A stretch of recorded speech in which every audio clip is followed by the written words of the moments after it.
Сәлем достар. Каналға қош келдіңіздер.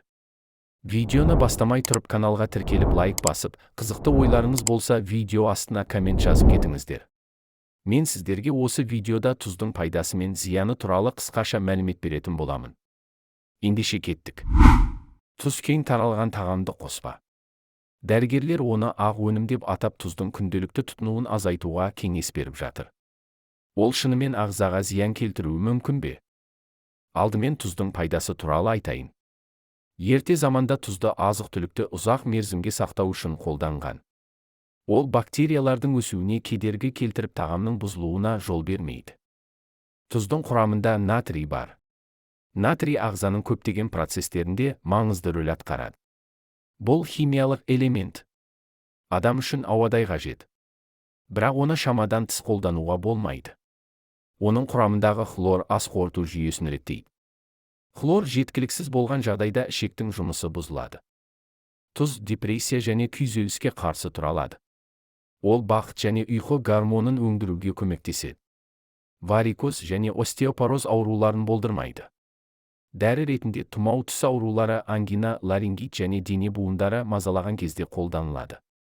Тұздың зиянына келсек, бұл қоспаны көп мөлшерде тұтынған жағдайда қан қысымы жоғарылап, жүрек тамыр ауруларының болу қаупі артады. Тұз көп қосылған тағамдар ағзаға зиян келтіреді.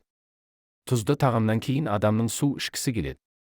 Ішкен сұйықтық ағзадан шықпай май жасушаларында жиналады. Сол себептен зат алмасу процесі өзгеріп, организмнің жұмысы бұзылады. Натрийдің мөлшері нормадан артық болса, денеде калий, кальций, магний, фосфор және темірдің құрамы азаяды. Нәтижесінде түрлі аурулар пайда болуы мүмкін. Теңіз тұзы теңіздің суын тазарту арқылы алынады. Бірақ теңіз ауыр металдармен ластанғандықтан ол тұздың құрамында элементтер шамадан тыс болуы мүмкін. Тұзды қалай дұрыс пайдаланғанымыз дұрыс. Оның тұтыну мөлшері қанша? 14 жастан асқан адамдарға тәулігіне 2,3 грамм. Яғни бір қасық тұз қолдануға кеңес беріледі.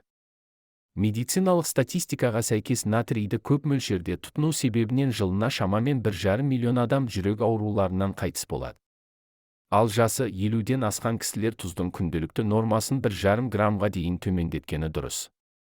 Достар, тұздың сіз қанша түрін білесіз? Комментке жаза кетіңіз.